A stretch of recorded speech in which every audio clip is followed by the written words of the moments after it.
Hello दोस्तों, नमस्कार। आज के इस वीडियो में जानेंगे यदि आपके पास इस प्रकार के जमंदी पंजी मिला है या फिर आपके पास लगान रसीद है और आपका जो ऑनलाइन रसीद कट रहा है उसमें क्या है कि यहाँ पे ये जो जमंदी पंजी में है यहाँ पे रकबा कम है। मान लिया जाए कि दोस्तों यहाँ पे 94.5 दिख रहा है और आपका दोस्तों यहाँ पे 102 डिसमिल जमीन है या फिर 94.5 से अधिक है या फिर इससे कम है। तो दोस्तों आज की इस वीडियो में यही बात करेंगे कि यदि आपका जमंदी में टोटल रकबा गलत है तो आपको क्या करना होगा। आपके पास जो दोस्तों जमंदी पंजी आया है उसमें बहुत सारे त्रुटि हो सकते हैं। उनमें से एक त्रुटि दोस्तों ये भी है कि जमंदी पंजी में बहुत सारे के लोगों का क्या है, रकबा गलत आ चुका है। यहाँ पे दोस्तों उनके पास 100 डिसमिल है, उनको 10 डिसमिल बना दिया गया। जिनका 10 डिसमिल है उसको 100 डिसमिल बना दिया गया है। वैसे में दोस्तों आप इस जमंदी पंजी को सुधार किस प्रकार से करवा सकते हैं। आपने दोस्तों बहुत बार प्रयास भी किया होगा और इस प्रयास में दोस्तों आपने परिमार्जन भी करवाया होगा, परंतु परिमार्जन के बाद में भी क्या होगा, ये रिजेक्ट हो गया होगा, आपका एप्लीकेशन रिजेक्ट हो गया होगा और ये सुधार नहीं हुआ होगा। तो वैसे केस में आप लोग को आज इस वीडियो में बताएंगे कि किस प्रकार से आप फॉर्म भरेंगे। या तो आप यहाँ पे दो केस हो सकता है, या तो आप परिमार्जन कर दीजिए या फिर दोस्तों यहाँ पे महाअभियान में जमा कर दीजिए। दोनों केस के बारे में आप लोग को बताएंगे कि किस प्रकार से आप इसे सुधार करवा सकते हैं।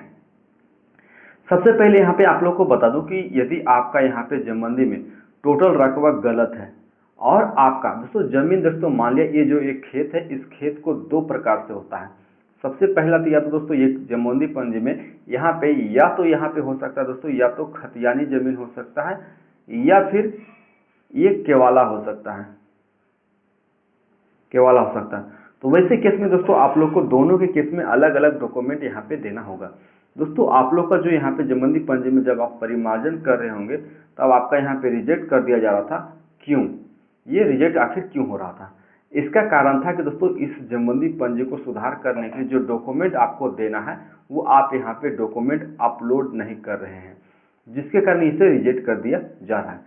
सबसे पहले आप लोग का ये जमीन है और इस जमीन में दोस्तों आपको दो प्रकार की यदि खतियानी जमीन है, खतियानी जमीन है और खतियान के नाम पे ही जमंदी पंजी आया है, तो दोस्तों यहाँ पे आप लोग को क्या देना होगा।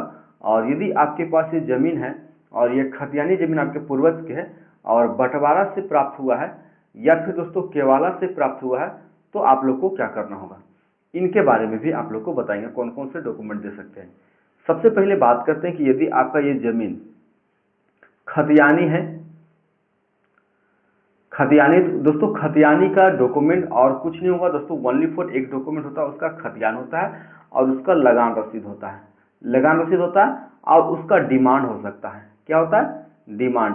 जो पंजी 2 होता है ऑफलाइन का पंजी 2 वो डिमांड हो सकता है। आपको उस पर देखना होगा दोस्तों कि ये जमंदी पंजे में जो हमारे पास मान लीजिए खतियान 100 डिसमिल का है, आज के समय में हमको 94 डिसमिल मिला है, तो क्या वहाँ पे 6 डिसमिल हमारा जमीन बिक्री हुआ है या नहीं, वो आपको डिमांड पे देखना होगा।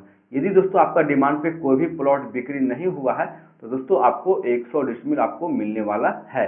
यदि दोस्तों यहाँ पे यदि 6 डिसमिल यहाँ पे बिक्री हो चुका है तो आपको 94 डिसमिल मिलेगा। दोस्तों ये चीज को आप लोग को सबसे पहले आपको वेरीफाई करना है कि डिमांड से आप डिमांड किस प्रकार से डाउनलोड कर सकते हैं या फिर डिमांड कहाँ पे मिलेगा। दोस्तों पहले जो डिमांड मिलता था वो कर्मचारी के पास जाके मिलता था, आप वहाँ देख सकते थे, परंतु अब वहाँ पे कर्मचारी किसी भी कर्मचारी के पास डिमांड नहीं है। वहाँ से दोस्तों सभी को ब्लॉक में जमा हो चुका और आप लोग देखना चाहते हो दोस्तों ऑनलाइन देख सकते हैं, आपको डिस्क्रिप्शन में उसका वीडियो मिल जाएगा कि डिमांड किस प्रकार से डाउनलोड कर सकते हैं। अब यहाँ पे बात आती है दोस्तों कि ये खतियानी के केस में आपको इस प्रकार से यदि आपके पास एक खतियानी आपके दादा परदादा की जमीन है और आप इसे बंटवारा से प्राप्त हुआ है, किससे? बंटवारा से प्राप्त हुआ है, तो दोस्तों यहाँ पे आप लोग को क्या करना होगा।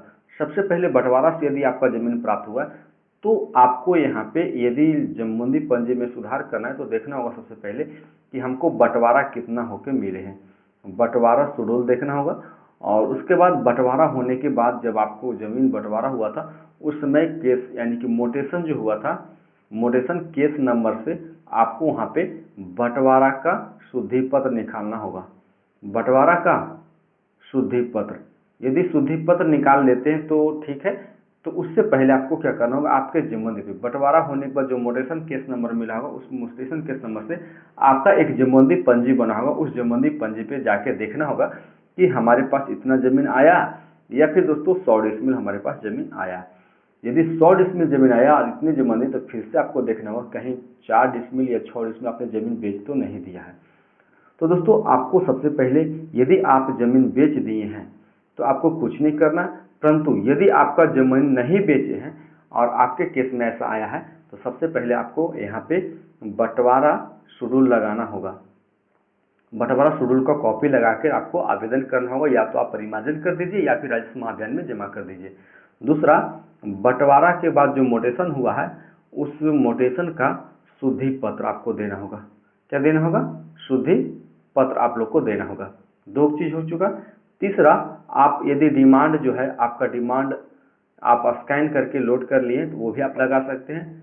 आप यहाँ पे खतियान भी लगा सकते हैं, खतियान का कॉपी भी आपको यहाँ पे लगा सकते हैं। दूसरा, आपका लगान रसीद, यदि आपके पास 100 डिसमिल का कोई लगान रसीद है हाथ से कटा हुआ, ऑनलाइन में गड़बड़ी हुआ है, तो दोस्तों आपको यहाँ पे हाथ से कटा हुआ जो रसीद होगा उसका कॉपी लगाना होगा। इतना चीज लगा के दोस्तों यदि आप परिमार्जन कर देते हैं या फिर आप जमा कर देते हैं राजस्व महाअभियान में, तो दोस्तों आपको यहाँ पे सुधार हो जाएगा। दोस्तों अब आपको शॉर्ट में बताते हैं कि क्या करना होगा। सबसे पहले खतियानी है तो खतियान का कॉपी, आधार कार्ड और रसीद लगा देना होगा। यदि बंटवारा से प्राप्त हुआ तो बंटवारा का शुद्धि पत्र, आपको यहाँ पे बंटवारा शेड्यूल, रसीद, हाथ से कटा हुआ कोई रसीद होगा 100 डिसमिल का तो वो लगा दीजिएगा। आपके केस में जितना हो उतना लगा दीजिएगा। यदि आपके दोस्त केवाला से प्राप्त हुआ है जमीन, तो आपका यहाँ पे केवाला लगाना होगा, केवाला का कॉपी, उसके बाद केवाला का शुद्धि पत्र, और उसके बाद आपको यहाँ पे देना होगा लगान रसीद, हाथ से कटा हुआ जो 100 डिसमिल का है लगान रसीद, तो वो आप लोग को दे देना होगा। जो सही लगान रसीद होगा वो आपको सबमिट करना होगा। इतना डॉक्यूमेंट लगा के यदि आप परिमार्जन वाले पोर्टल पे परिमार्जन कर दीजिएगा, तब पर भी आपका सुधर जाएगा, या फिर राजस्व महाअभियान में जमा करते हैं तो वहां से भी आप लोग का सुधार हो जाएगा। तो दोस्तों इस चैनल पर इसी प्रकार की वीडियो आप लोग को मिलती रहेगी। दोस्तों वीडियो को लाइक कीजिए और चैनल को सब्सक्राइब अवश्य कीजिए। दोस्तों वीडियो देखने के लिए धन्यवाद।